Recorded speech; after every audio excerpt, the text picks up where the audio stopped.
ampuni saya. Jadi istighfar itu upaya biar bisa tobat, tolabul maghfirah, doa. Istighfar itu doa, ya Allah tolong ampuni saya. Dan tidak sia-sia, Allah janjikan akan diampuni. Allah janjikan akan diberi.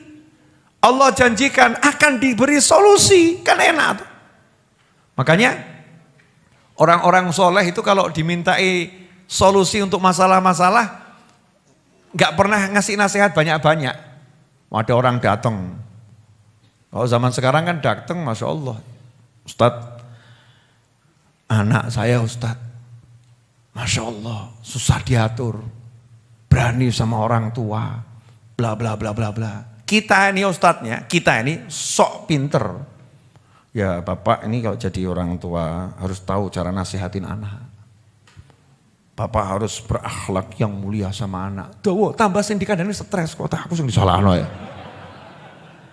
Stres.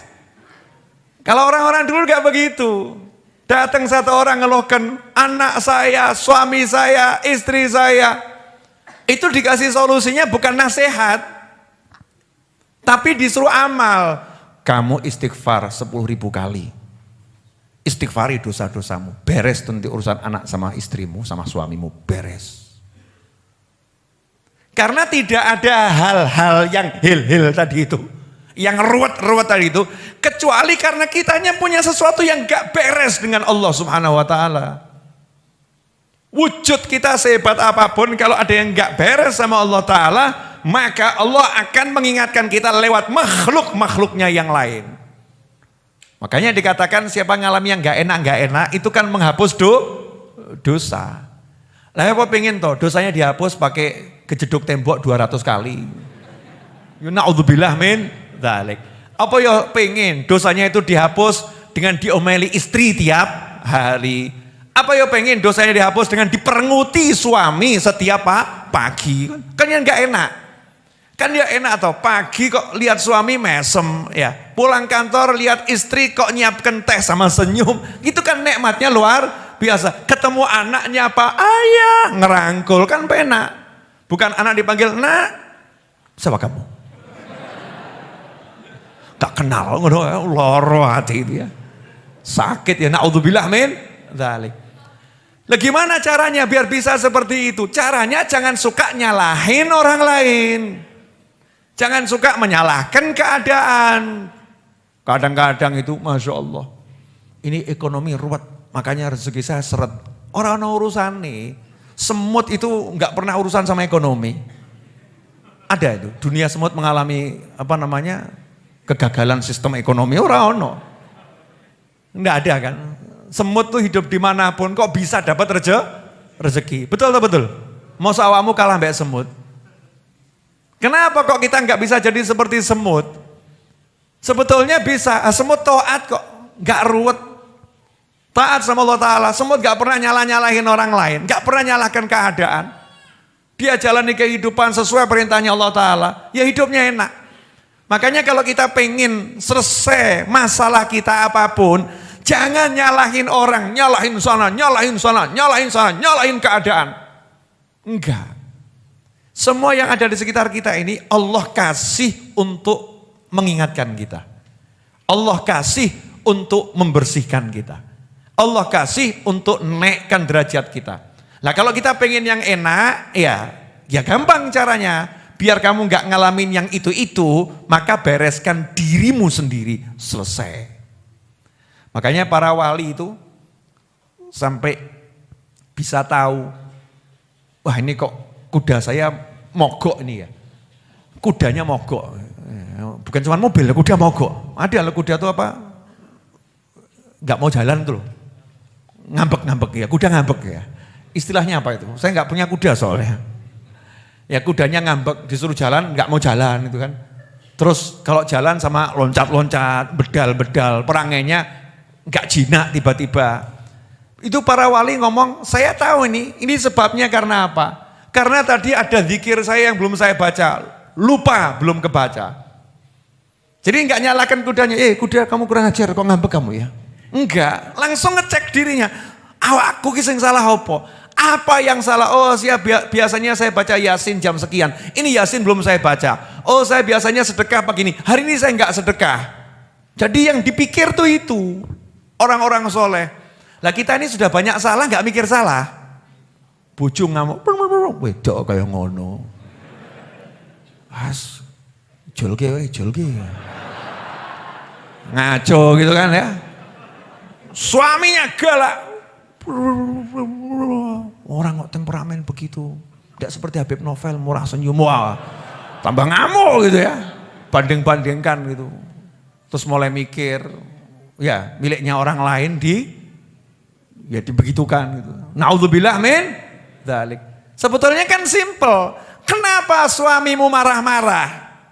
Jawabannya adalah karena kamu punya salah sama Allah Subhanahu wa ta'ala. Kenapa istrimu marah-marah? Jawabannya adalah karena kamu punya salah sama Allah Subhanahu wa ta'ala. Gimana caranya biar suami enggak marah, istri enggak marah, anak juga bisa diatur enak? Jawabannya jangan buat masalah sama Allah ta'ala. Selesai.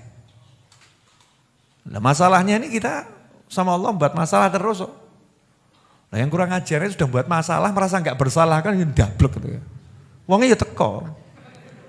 Siapa lagi kalau bukan kita? Kita ini udah buat masalah sama yang maha kuasa, tapi kita merasa gak pernah berbuat salah. Hebat atau gak hebat itu? Hebat. Mau habis sholat diajak sama imam istighfar 3 kali aja beratnya luar biasa. Imamnya udah teriak-teriak, Astaghfirullahaladzim. Makmumnya ngomong gitu. Lidahnya suruh niru aja kok beratnya luar biasa. Seharusnya kan lebih banter dari imamnya. Astagfirullahaladzim. Astagfirullah. Tak kok imam, dungaren kok banter. Dosaku akeh. Ya, semakin keras kan semakin mantep istighfarnya. Ini kadang enggak habis sholat diajak istighfar 3 kali aja tambah nanya, dalilnya mana? Istighfar 3 kali itu dalilnya dari mana itu habis sholat itu? Istighfar model begitu siapa yang ngajarin? Wah ini bid'ah, Masya Allah. Istighfar kok bid'ah itu. Wah, anehnya luar biasa. Jadi ikhwani rahimakumullah, jangan nyalahkan keadaan, jangan nyalahkan sekitar, cek diri sendiri. Mesti ada bagian kita ini yang butuh diistighfari. Coba hari ini sudah, mata kita ini tadi dari mulai pagi sampai malam ini kira-kira butuh diistighfar enggak matanya? Butuh ya? Ngaku alhamdulillah tuh ya sadar. Hati kita hati-hati, coba dicek. Ada enggak tadi iri, dengki yang enggak sengaja tiba-tiba muncul iri, dengki, ya, merasa benci, dendam, marah sama orang, ada enggak itu? Ya, mulut kita nih enggak sengaja ngobrol sama temen gitu ya, kemudian ikut andil ghibah, ngerasani, gunjing orang, bahkan jelek-jelekan orang tanpa kita sadari. Tangan kita nih di handphone yang cilik tuh handphone tuh, Masya Allah. Tapi kita enggak sadar ngirim pesan-pesan yang di situ ada hal-hal yang diharamkan sama Allah Subhanahu wa ta'ala. Yang bisnis, Masya Allah, jual barang di platform-platform online itu 100% asli, padahal ya gak asli. Masih seperti baru, padahal bekas. Ya masih seperti baru, itu definisinya gimana masih seperti baru itu? Susah atau ya? Nah ini kadang kayak sumpah urung tahu nabrak, tapi ditabrak. Sumpah niatnya ini sumpahnya bohongin orang. Sumpah nih mobil ini belum pernah nabrak, betul tapi ditabrak. Kurang ajar atau enggak kurang ajar itu? Dustain orang gitu. Ini perlu diistighfari. Jadi kita kalau mau selesai masalah kita, enggak usah ruwet-ruwet, duduk istighfar. Duduk istighfar. Nah berapa kali istighfar itu? Diajari oleh Nabi Muhammad SAW. Siapa yang pagi istighfar 70 kali, malam istighfar 70 kali, maka dia tidak akan dicatat dalam kelompok manusia yang pandai berdusta dan tidak dicatat dalam kelompok manusia yang lalai. Gampang ya? Pagi 70, malam 70. Istighfarnya modelnya bagaimana? Sakarepmu. Nah kita ini kan minad du'afa, orang-orang lemah. Biasa kan cari paket hemat ya. Beb, istighfar yang paling hemat aja Beb ya. Cepat, ringkas. Nah istighfar yang paling cepat tolabul maghfirah itu ucapan astaghfirullah. Atau rabbighfirli. Atau Allahumma ghfirli. Itu ucapan istighfar. Jadi kalau kita bilang astagfirullah, astagfirullah, astagfirullah 70 kali. Pagi itu mulai dari pagi sampai maghrib. Terserah mau dibacanya jam berapa. Ya. Malam itu mulai maghrib. Ya. Sampai subuh, terserah mau dibacanya kapan. Ambil waktu, ya bagusnya misalnya mau tidur. Mau tidur itu kan ya untuk, ya dari mulai maghrib sampai mau tidur itu kan ya dosanya banyak. Pagi sama sore, kan diakai lu HP. Pagi dibaca, sore dibaca, maghrib dibaca, itu kan sudah sore menerangkup maghrib, mau tidur dibaca 70 kali. Kalau itu kita lakukan istiqomah tiap hari, selesai masalah. Apalagi kita nambahin, sadar dosanya banyak.